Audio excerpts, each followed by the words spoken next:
की, पूज्य गुरुदेव की, पूज्य गुरुदेव की, वंदनीय माता जी की, आदरणीय छोटे गुरुदेव की, आदरणीय छोटे गुरुदेव की, पूज्य गुरुदेव की, पूज्य गुरुदेव की, पूज्य गुरुदेव की, पूज्य गुरुदेव की, पूज्य गुरुदेव की।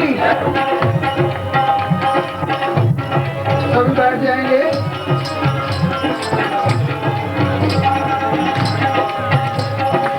रहते थे जलवे हरी भरी नजरों में आपके,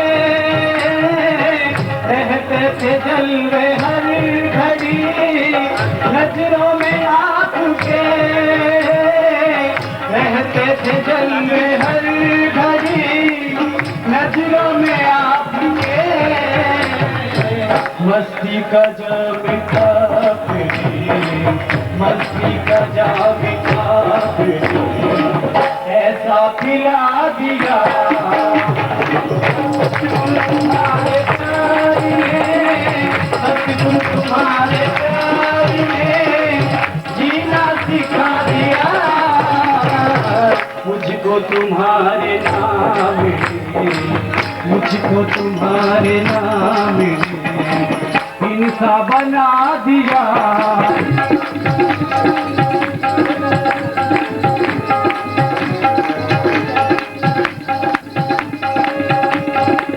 भटका हुआ था रास्ता, भूला हुआ था मैं, भटका हुआ था रास्ता, भूला हुआ था मैं, भटका हुआ था रास्ता, भूला हुआ था मैं। किस्मत ने मेरे रेवर, किस्मत ने मुझको कामिल मिला दिया। और सतगुरु तुम्हारे प्यार में, सतगुरु तुम्हारे प्यार में जीना सिखा दिया मुझको तुम्हारे नाम में, मुझको तुम्हारे नाम में इंसा बना दिया मुझको तुम्हारे नाम में इंसा बना दिया।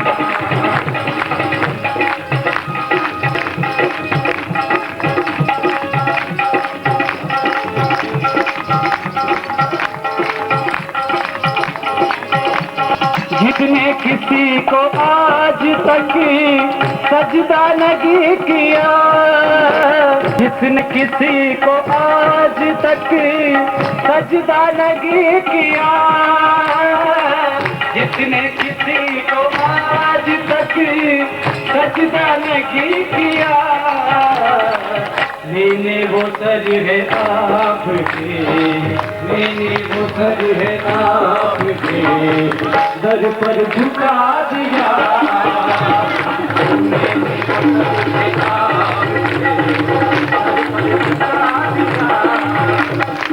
सतगुरु तुम्हारे प्यार में, सतगुरु तुम्हारे प्यार में जीना सिखा दिया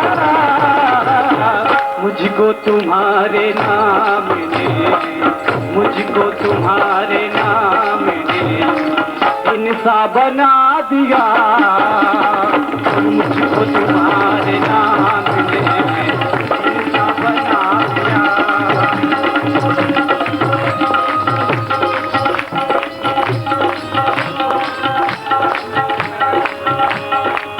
जिस दिन से गुरुवर आपने अपना बना लिया,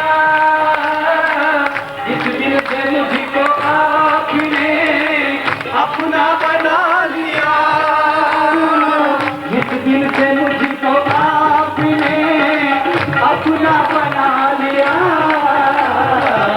दोनों जहां को मैंने दी, दोनों जहां को मैंने सबसे भुला दिया, दोनों जहां को मैंने सबसे भुला दिया।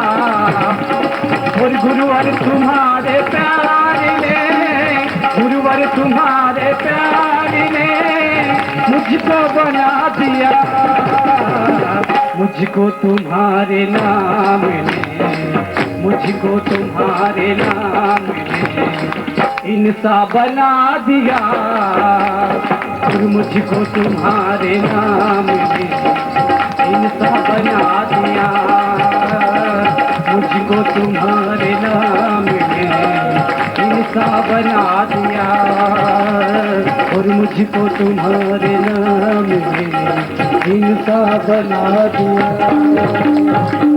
बोले परम पूज्य गुरुदेव की, बोल सतगुरुदेव भगवान की, पूजनीय माता जी की, पूजनीय माता जी की, आदरणीय छोटे गुरुदेव की। ओम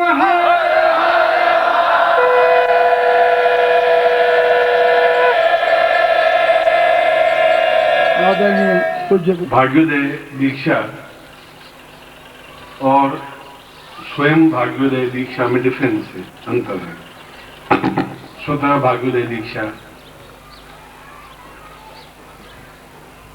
भाग्योदय दीक्षा का तात्पर्य यह है कि गुरु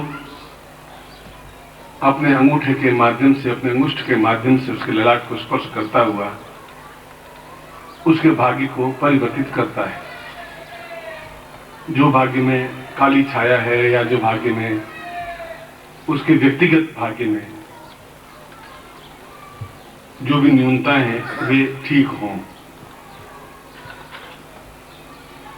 और ये ठीक तब हो पाती हैं जब व्यक्ति क्या दुर्भाग्य अपने आप में समाप्त हो, क्योंकि जब स्लेट साफ होगी तभी उस पर कुछ लिखा जा सकेगा।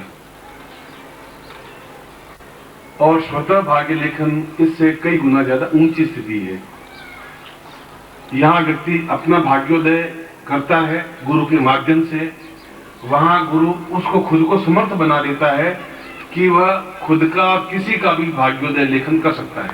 ये मूलभूत अंतर है जो आज सुबह मैं समझाया था कि विश्वामित्र ने उनके गुरु उस राम के भाग्योदय को किया, मगर दोनों में बहुत बड़ा अंतर रहा। एक तो मैं आपके भाग्योदय या दुर्भाग्य को भाग्य में परिवर्तित करूं, वो आप इंडिविजुअल हो गए, व्यक्तिगत हो गए। एक मैं आपको वह शस्त्र दे दूं जिसके माध्यम से आप अपना या और भी किसी का भाग्य परिवर्तित कर सके, तो आपको गुरु सदृश बना दिया। ये दोनों में मूलभूत अंतर रहा। यह भी अपने आप में महत्वपूर्ण है। यह इसलिए महत्वपूर्ण है कि जब दुर्भाग्य मिटेगा तब भाग्योदय हो पाएगा। भरी हुई स्लेट पर और कुछ लिखा नहीं जा सकता। पहले स्लेट को साफ करना पड़ेगा, कागज को कोरा बनाना पड़ेगा, फिर लिखा जा सकेगा। गुरु जो भी लिखेगा वह गुरु लिखेगा, यह भी आवश्यक है। और वह जो रात्रिकालीन मैंने आपको बताया था पंचवर्षीय सदस्य या 5 सदस्य के रूप में, वह गुरु स्वतः शिष्य को अधिकार ज्ञान दे देता है, प्रदान कर देता है। फिर जीवन में गुरु की उस कार्य के लिए आवश्यकता नहीं पड़ती। वह किसी का भी भाग्य लेखन कर सकता है, पत्नी का, बेटे का, बेटी बहू का, संबंधी का, रिश्तेदार का, मित्र का, शत्रु का, किसी का भी। उसके पास में वो पावर आ जाती है। यह भाग्योदय, ये मुझे स्पष्ट इसलिए करना पड़ा कि 4-5 लोगों ने मुझे पूछा कि गुरुजी इसमें डिफरेंस क्या है। इसमें डिफरेंस मूल रूप से यह है कि ये भाग्योदय दीक्षा होने पर ही वह भाग्योदय दीक्षा अपने आप में संपूर्णता कहलाएगी।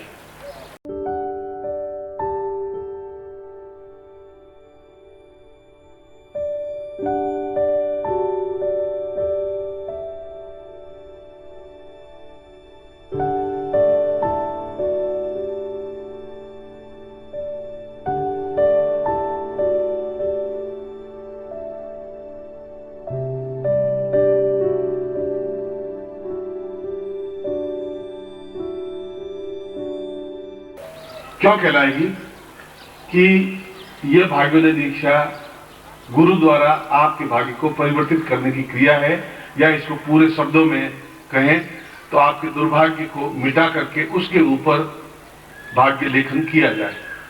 जीवन में जो भी आने वाली मुसीबतें या समस्याएं हैं उनको गुरु द्वारा ठीक किया जाए। एक बात तो गुरु द्वारा किया जाए, बस वहां आकर के बात समाप्त हो गई। मगर वह तब हो पाई जब मतलब आपका दुर्भाग्य आगे आने वाले टाइम में जो भी दुर्भाग्य है वो मिटा। रात्रि को भी अगर मैं कर पाऊंगा तो दुर्भाग्य मिटन करने के बाद में उसको वो अधिकार दे पाऊंगा शिष्य को कि वह अपना या किसी का भी भाग्य लेखन कर सके। आपका भाग्य लेखन किया, फिर आपकी पत्नी का रह गया या पुत्र का रह गया, पुत्र वधू का रह गया, आपने खाना खाया, मैंने आपको थाली में परोस दिया, आपने खाना खा लिया, मगर ये जरूरी नहीं कि आपने खाना खाया तो पत्नी के पेट में भी चला गया।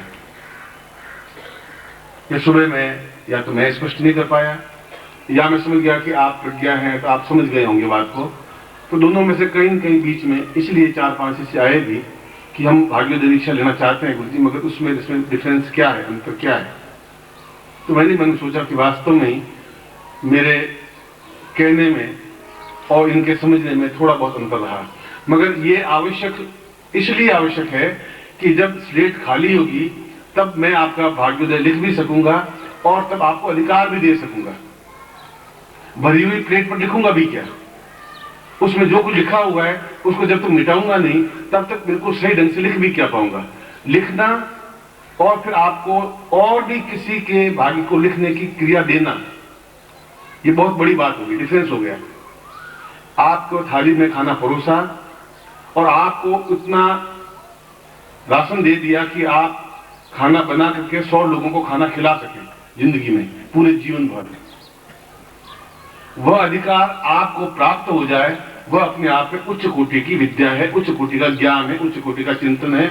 मगर उससे पहले भी यह भी जरूरी है, इसलिए जरूरी है कि जब तक आपका दुर्भाग्य मिटेगा नहीं, स्लेट कोरी नहीं होगी, तो रात्रि को भी लिख नहीं पाऊंगा और इसमें भी लिख नहीं पाऊंगा। इसे भाग्योदय दीक्षा मुझे इसलिए देनी पड़ी बीच में कि मैं आपके दुर्भाग्य की छाया को मिटा सकूं। अब तक दुर्भाग्य आपने जो कुछ भी भोगा, सुबह मैंने यही बताया था कि विधाता ने दुर्भाग्य ही लिखा है। चाहे ब्रह्मा येन कुलाल वन्यमितो ब्रह्मांड भांडोदरे, विष्णु येन दशावतार गनो क्षिप्तो महासंकटे, रुद्रो येन कपाल पाणी पुटके भिक्षाटनम कारित, शौर्यो ब्राह्मी नृत्यमेव गगने तस्मै नमः कर्मणे। भाग्य विधाता ने तो ब्रह्मा के भाग्यों में लिख दिया, तू हमेशा जैसे कुमार बर्तन बनाता रहता है, तू लोगों को बनाता रहेगा। उसके भाग्य में यही लिखा, कोई काम नहीं। विष्णु को भी लिखा दिया, बार बार तुम्हें जन्म लेना पड़ेगा, विष्णु ने 10 अवतार गए, एक जन्म लेना पड़ेगा, मां के गर्भ से जीवन में चलना पड़ेगा। भगवान शिव के भाग्य में विधाता लिख दिया कि तुम्हारे हाथ में कमंडल खप्पर होगा और भिक्षा होगी और तुम भोजन करोगे। और सूर्य को भी भाग्य में लिख दिया कि तुम नित्य पूर्व से उगे पश्चिम की यात्रा करोगे, नित्य तुम यही काम करोगे। विधान तो ये लिखा, देवताओं के भाग्य में भी यही लिखा है। उनके भाग्य को मिटाने की जो क्रिया है वह एक अलग क्रिया। जब ये मिटेगा कि आप क्या भिक्षा पात्र नहीं हो और आप पूर्णता प्राप्त करें, तब वह पूर्णता प्राप्त कर पाएगा।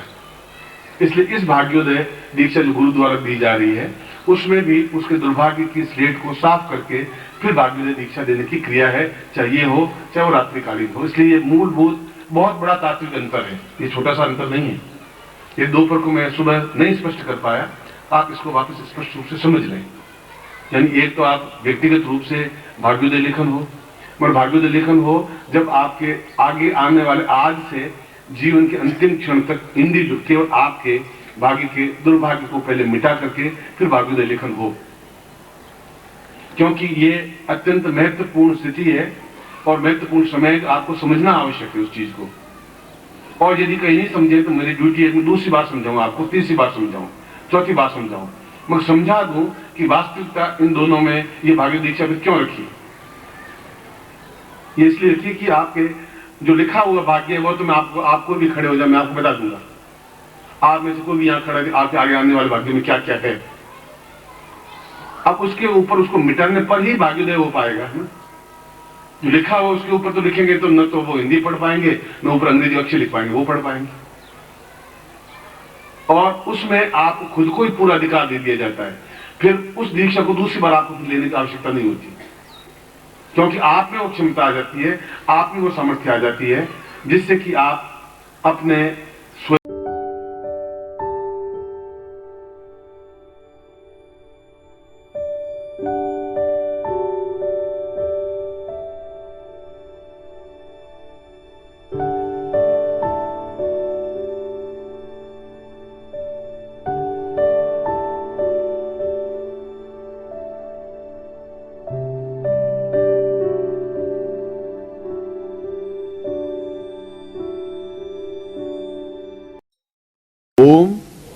परम तत्वाय नारायणाय गुरुभ्यो नमः। ओम ह्रीं मम प्राण देह रोम प्रतिरोम चैतन्य जाग्रय ह्रीं ओम नमः। ओम भूर्भुवः स्वः तत्सवितुर्वरेण्यं भर्गो देवस्य धीमहि धियो यो नः प्रचोदयात्।